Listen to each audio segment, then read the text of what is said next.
سیدنا ابراہیم علیہ السلام کے قصے کی طرف۔ اب ہم آتے ہیں سیدنا ابراہیم علیہ السلام کے قصے کی طرف، لیکن اس سے پہلے یہ وضاحت کر دیں کہ سیدنا ابراہیم علیہ السلام کے واقعے کے ساتھ چند دوسرے انبیاء علیہم السلام کے واقعات بھی وابستہ ہیں، مثلا سیدنا لوط علیہ السلام کا واقعہ، اس لیے کہ یہ سیدنا ابراہیم علیہ السلام کے بھتیجے بھی ہیں اور ان کے پیروکار بھی۔ اسی طرح آپ کے صاحبزادوں سیدنا اسماعیل اور سیدنا اسحاق علیہم السلام۔ اس کی وجہ یہ ہے کہ سیدنا اسماعیل علیہ السلام کی ولادت کے وقت ابراہیم علیہ السلام کی عمر 87 سال تھی، اور سیدنا اسحاق علیہ السلام کی پیدائش کے وقت سیدنا ابراہیم علیہ السلام کی عمر 100 سال تھی، جبکہ سیدنا ابراہیم علیہ السلام کی کل عمر 175 سال ہوئی، اس لیے ان کے واقعات ساتھ ساتھ چلتے ہیں۔ ابراہیم علیہ السلام کا قصہ سناتے ہوئے ان حضرات کا ذکر ساتھ ساتھ ضرور آئے گا، تو آئیے شروع کرتے ہیں قصہ ابراہیم علیہ السلام کا۔ صالح علیہ السلام کے بعد اللہ تعالیٰ نے سیدنا ابراہیم علیہ السلام کو مبعوث فرمایا۔ ابراہیم علیہ السلام جد الانبیاء ہیں، عظیم المرتبت اور اولو العزم پیغمبر ہیں۔ آپ کے والد کا نام طارق تھا، جبکہ اس کا لقب آزر تھا۔ آزر مدد کرنے والے کو کہتے ہیں۔ یہ شخص اپنے قبیلے کے افراد کی مدد کیا کرتا تھا، غمخواری کرتا تھا، اس لیے اس کا لقب آزر مشہور ہو گیا تھا۔ قرآن مجید میں ابراہیم علیہ السلام کا قصہ 73 مقامات پر ذکر ہوا ہے۔ یہ 73 مقامات 25 سورتوں میں ہیں، اور یہ بات ابراہیم علیہ السلام کے بلند مرتبت ہونے پر دلالت کرتی ہے۔ ابراہیم علیہ السلام بھی سام بن نوح علیہ السلام کی نسل سے ہیں۔ آپ کی پیدائش عراق کے مشہور شہر بابل میں ہوئی۔ یہ عراق کے شمال میں واقع تھا اور آج بھی موجود ہے۔ بہت بڑا شہر ہے، اس وقت بھی بڑی آبادی پر مشتمل تھا۔ یہاں بت پرستی عام ہو چکی تھی۔ اللہ تعالی سورۃ العنکبوت آیت 25 میں فرماتے ہیں، ابراہیم نے کہا کہ تم نے جن بتوں کی پرستش اللہ کے سوا کی ہے، انہیں تم نے اپنی آپس کی دنیاوی دوستی کے بنا پر معبود ٹھہرا لیا ہے۔ مطلب یہ کہ وہ لوگ اللہ کی عبادت بتوں کو اللہ کا شریک ٹھہرا کر کرتے تھے۔ ابراہیم علیہ السلام نے اپنے باپ سے اور اپنی قوم سے کہا کہ یہ مورتیاں جن کے تم مجاور بنے بیٹھے ہو کیا ہیں؟ انہوں نے جواب دیا، ہم نے اپنے باپ دادوں کو انہی کی عبادت کرتے پایا ہے۔ اللہ تعالیٰ ان کے بارے میں فرماتے ہیں، اے نبی، انہیں ابراہیم علیہ السلام کا قصہ سنا دو، جبکہ انہوں نے اپنے باپ اور اپنی قوم سے فرمایا، تم کس کی عبادت کرتے ہو؟ کہنے لگے، بتوں کی، ہم تو برابر ان کے مجاور بنے بیٹھے ہیں۔ ابراہیم علیہ السلام نے فرمایا، جب تم انہیں پکارتے ہو تو کیا وہ سنتے بھی ہیں یا تمہیں نفع اور نقصان پہنچا سکتے ہیں؟ انہوں نے کہا، یہ ہم کچھ نہیں جانتے، ہم نے تو اپنے باپ دادوں کو اسی طرح کرتے پایا ہے۔ مطلب یہ کہ یہ بت پرستی انہیں ورثے میں ملی تھی۔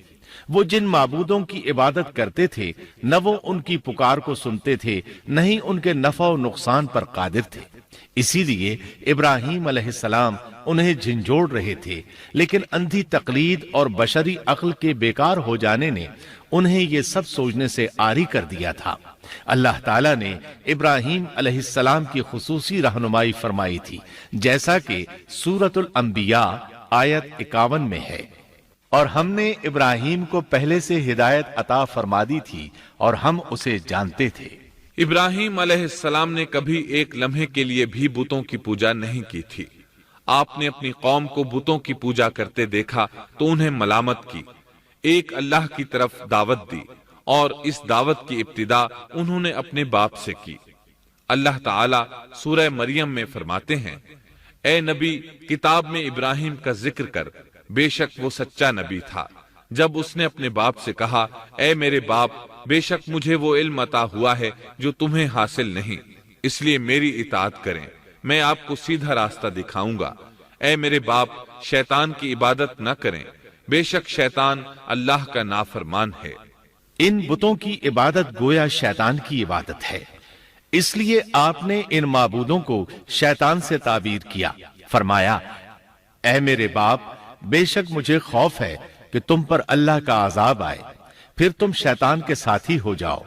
باپ نے ان کی بات سن کر کہا اے ابراہیم، کیا تو میرے معبودوں سے پھرا ہوا ہے؟ البتہ اگر تو باز نہ آیا تو میں تجھے سنسار کر دوں گا، اور تو مجھ سے ایک مدت تک دور ہو جا، یعنی مجھ سے اتنا دور ہو جا کہ کبھی مجھے نظر نہ آئے۔ ابراہیم علیہ السلام نے اپنے باپ پر نرمی اور مہربانی کرتے ہوئے ان سے کہا آپ پر سلامتی ہو، میں اپنے رب سے آپ کے لیے بخشش طلب کرتا رہوں گا۔ لیکن جب بعد میں ان پر واضح ہو گیا کہ وہ تو اللہ کا دشمن ہے تو ابراہیم علیہ السلام اس سے بے تعلق ہو گئے۔ سورہ توبہ آیت 114 میں اللہ فرماتے ہیں، اور ابراہیم کا اپنے والد کے لیے بخشش طلب کرنا ایک وعدے کی وجہ سے تھا جو وہ اس سے کر چکے تھے، لیکن جب انہیں معلوم ہو گیا کہ وہ اللہ کا دشمن ہے تو اس سے بیزار ہو گئے۔ بے شک ابراہیم بڑے نرم اور تحمل والے تھے۔ کسی ایماندار کے لیے جائز نہیں کہ وہ کسی کافر کے لیے دعائے مغفرت کرے، بلکہ مومن پر حرام ہے کہ وہ کسی کافر یا عیسائی وغیرہ کے لیے مغفرت طلب کرے یا اس سے یہ کہے کہ اللہ تجھ پر رحم کرے۔ ابراہیم علیہ السلام کے والد نے انہیں دھمکی دی تھی کہ اگر تم اس دعوت سے باز نہ آئے تو میں تمہیں سنسار کر دوں گا۔ اس کے جواب میں ابراہیم علیہ السلام اپنے والد کے ساتھ انتہائی شفقت سے پیش آئے اور اس سے کہنے لگے میں آپ کے لیے اپنے رب سے استغفار کرتا رہوں گا، اس لیے کہ آپ اپنے والد پر بے حد مہربان تھے۔ اسی لیے اللہ تعالیٰ بھی ابراہیم علیہ السلام پر بے حد مہربان تھے اور آپ کا لقب خلیل الرحمن رکھ دیا گیا۔ خلت محبت کا وہ انتہائی درجہ ہے جس کے ساتھ دل محبت سے بھر جاتا ہے، یعنی وہ بہت سے لوگوں سے بڑھ کر اللہ تعالیٰ کو محبوب تھے۔ والد کے سخت جواب کے بعد ابراہیم علیہ السلام نے ان سے علیحدگی اختیار کر لی اور انہیں مخاطب کر کے فرمایا میں تمہیں چھوڑتا ہوں اور جنہیں تم اللہ کے سوا پکارتے ہو ان کو بھی چھوڑتا ہوں، میں اپنے رب کو پکاروں گا، مجھے امید ہے میں اپنے رب کو پکار کر محروم نہیں رہوں گا۔ آپ اللہ کے پیارے اور پسندیدہ نبی تھے۔ جب آپ نے اپنی قوم کو توحید کی دعوت دی اس وقت آپ نوجوان تھے، آپ کی عمر 16 سال تھی۔ ساتھ میں آپ اس بات پر غور و فکر بھی کرتے کہ آخر یہ لوگ بتوں کی پوجا کیوں کرتے ہیں۔ آپ کا دل ان کے شرک پر بہت کوڑتا۔ آخر آپ نے مصمم ارادہ کر لیا کہ اس شر اور فساد کی جڑ کو کاٹ کر رہیں گے، یعنی ان بتوں کو توڑ کر رہیں گے۔ آپ اپنی قوم کو بتوں کو توڑ دینے کی دھمکی دیتے رہے۔ اس دھمکی کا ذکر اللہ تعالیٰ نے سورۃ الانبیاء آیت 57 میں کیا ہے، اور اللہ کی قسم میں تمہارے بتوں کا علاج کروں گا جب تم پیٹھ پھیر کر جا چکے ہوگے۔ یہ بات ابراہیم علیہ السلام نے پوشیدہ نہیں اعلانیہ کہی تھی۔ آخر انتظار کا وقت ختم ہوا، عید کا دن آ پہنچا۔ عید کے دن وہ لوگ صبح سویرے گھر سے نکلنے سے پہلے کھانا پکا کر اپنے معبودوں کے سامنے رکھتے تھے، پھر شہر سے باہر ایک میدان میں جمع ہوتے، وہاں کھیلتے کودتے خوشیاں مناتے، ناز سے چلتے پھرتے اور کھانا کھاتے۔ شام کو گھروں کی طرف آتے، صبح بتوں کے پاس جو کھانا رکھ گئے تھے اس کو اٹھاتے اور تبرک سمجھ کر کھا جاتے۔ اپنے معمول کے مطابق انہوں نے عید کی تیاری کر لی، لیکن ابراہیم علیہ السلام تیار نہ ہوئے، اس لیے کہ وہ تو ان کے ساتھ جانے کا ارادہ ہی نہیں رکھتے تھے۔ وہ لوگ جانے سے پہلے ابراہیم علیہ السلام کے پاس آئے اور کہنے لگے کیا آپ ہمارے ساتھ نہیں جائیں گے؟ سیدنا ابراہیم علیہ السلام نے آسمان کی طرف نگاہ کی اور فرمایا میں بیمار ہوں۔ یہ تمام واقعہ سورۃ الانبیاء آیات 51 تا 58 میں بیان ہوا ہے۔ یقیناً ہم نے ابراہیم کو پہلے سے ہدایت فرما دی تھی اور ہم اسے جانتے تھے، جبکہ اس نے اپنے باپ سے اور اپنی قوم سے کہا کہ یہ مورتیاں جن کے تم مجاور بنے بیٹھے ہو کیا ہیں؟ سب نے کہا ہم نے اپنے باپ دادوں کو انہی کی عبادت کرتے پایا ہے۔ آپ نے فرمایا پھر تو تم اور تمہارے باپ دادا سبھی یقیناً کھلی گمراہی میں مبتلا رہے۔ کہنے لگے کیا آپ سچ مچ ہمارے پاس حق لائے ہیں یا یوں ہی مذاق کر رہے ہیں؟ آپ نے فرمایا نہیں نہیں، در حقیقت تم سب کا پروردگار تو وہ ہے جو آسمان و زمین کا مالک ہے، جس نے انہیں پیدا کیا ہے۔ میں تو ایسی بات کا گواہ اور قائل ہوں، اور اللہ کی قسم میں تمہارے ان معبودوں کا علاج تمہاری غیر موجودگی میں کروں گا۔ پس اس نے ان سب کے ٹکڑے کر دیے، البتہ صرف بڑے بت کو چھوڑ دیا، یہ اس لیے کیا کہ وہ سب اس کی طرف لوٹے۔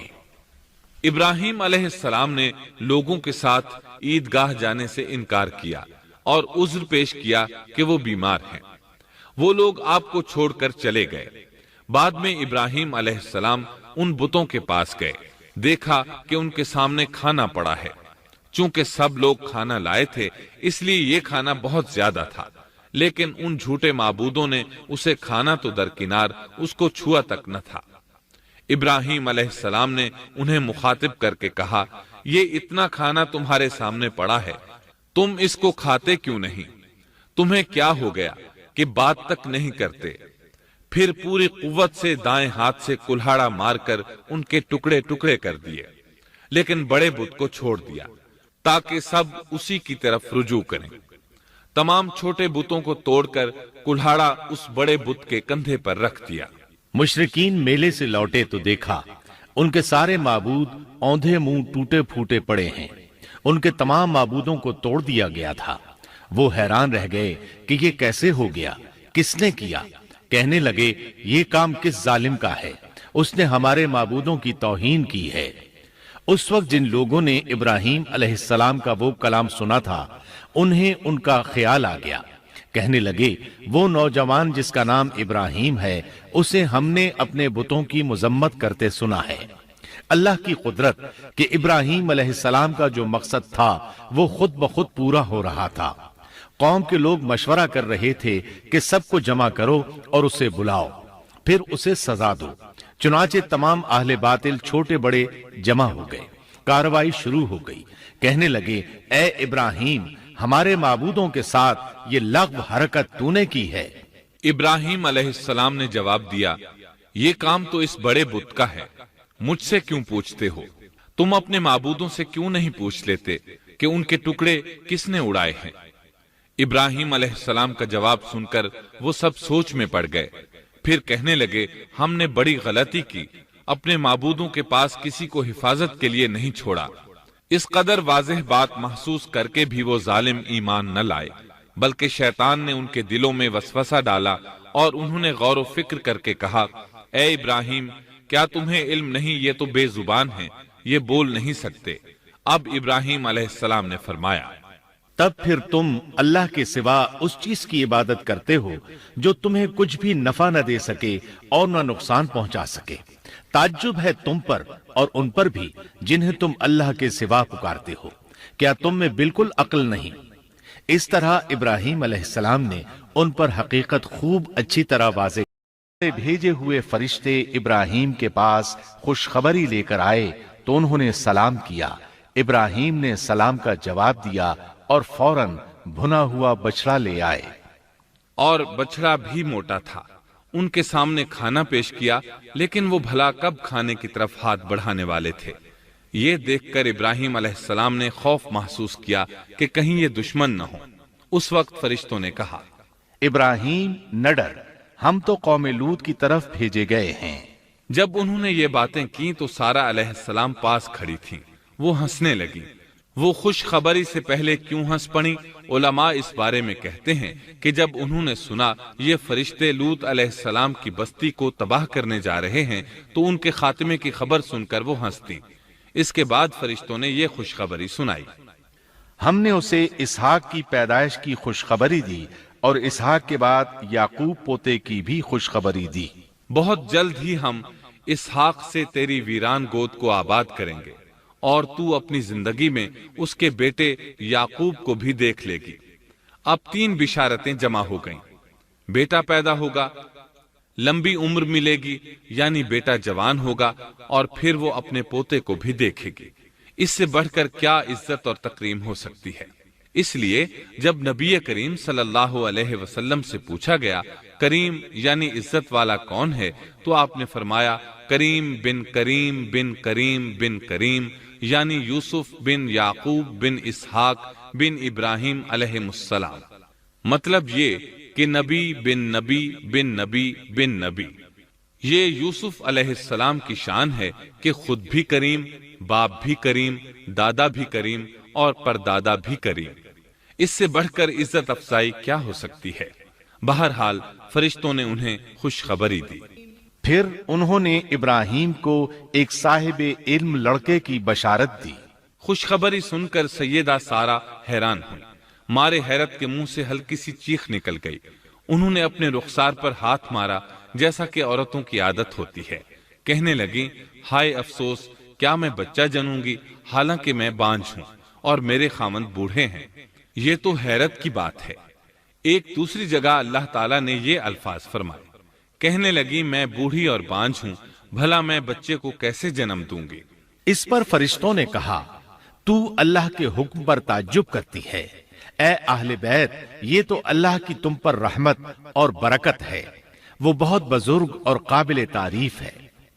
دوسری آیت میں ہے انہوں نے کہا اسی طرح تیرے رب نے فیصلہ کیا ہے اور ہمیں کہا ہے، یقیناً وہ بہت حکمت والا ہے اور علم رکھنے والا ہے۔ یہ تھی اسحاق علیہ السلام کی ولادت کی خوشخبری۔ ابراہیم علیہ السلام مکے میں سیدنا اسماعیل علیہ السلام سے ملنے کے لیے آتے رہتے تھے۔ ایک روز آئے تو ان سے کہا اے میرے بیٹے، اللہ تعالیٰ نے مجھے حکم دیا ہے کہ اس مقام پر اللہ کا گھر تعمیر کرنا۔ اسماعیل علیہ السلام نے فوراً کہا میں حاضر ہوں۔ اس طرح انہوں نے کھدائی شروع کی۔ ایسے میں انہیں شیس علیہ السلام کی تعمیر کے آثار نظر آئے۔ انہوں نے اس پر تعمیر شروع کر دی۔ ایک روایت میں یہ بھی ہے کہ انہوں نے فرشتوں والی بنیادوں کے آثار بھی دیکھے۔ نبی کریم صلی اللہ علیہ وسلم کی جوانی کے دنوں میں جب مکے کے قریش نے کعبے کی تعمیر نئے سرے سے کی تو انہوں نے اس کی بنیادوں کو گہرا کرنا چاہا۔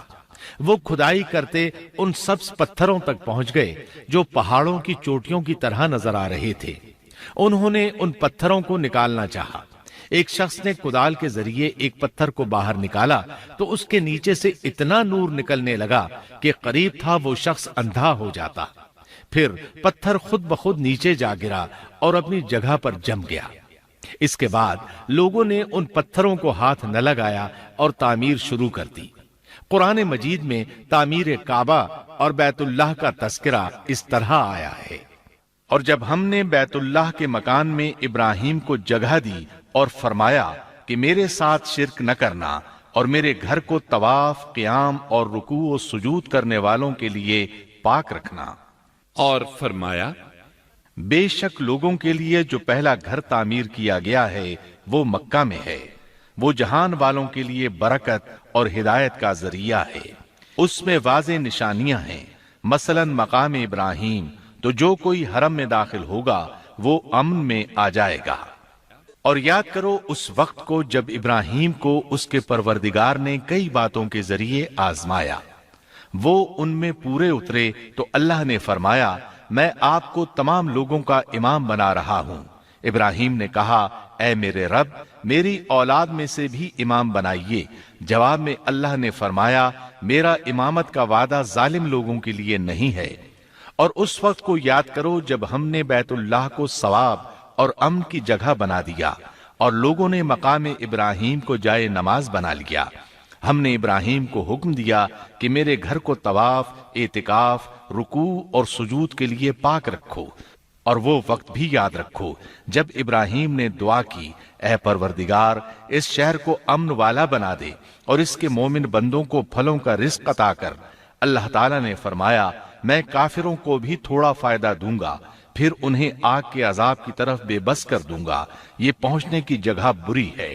اور وہ وقت یاد کرو جب ابراہیم اور اسماعیل بیت اللہ کی بنیادوں کو بلند کر رہے تھے اور دعا مانگ رہے تھے اے ہمارے رب، ہماری محنت کو قبول فرما، تو دعا کو سننے والا، جاننے والا ہے، اور ہمیں اپنا فرما بردار بنا، ہماری اولاد میں سے بھی ایک فرمانبردار گروہ بنا اور ہمیں عبادت کا طریقہ سکھا اور ہم پر رجوع فرما، کیونکہ تو ہی توبہ قبول کرنے اور رحم فرمانے والا ہے۔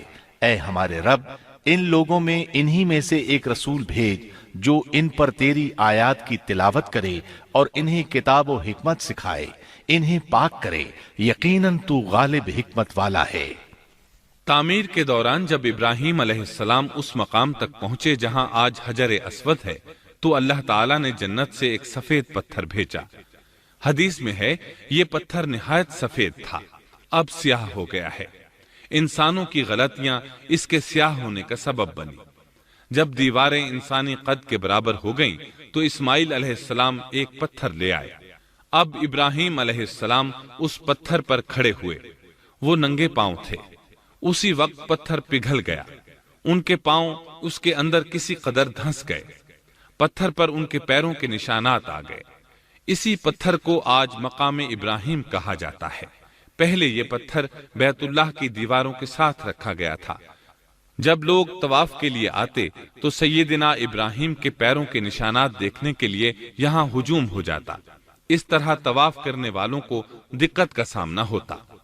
سیدنا عمر رضی اللہ عنہ نے صحابہ کرام کے مشورے سے اس پتھر کو اس جگہ سے قدرے ہٹا کر نماز کی صفوں کے قریب کر دیا تاکہ طواف کرنے والوں کو دقت نہ ہو۔ یہ مقام بہت مقدس ہے۔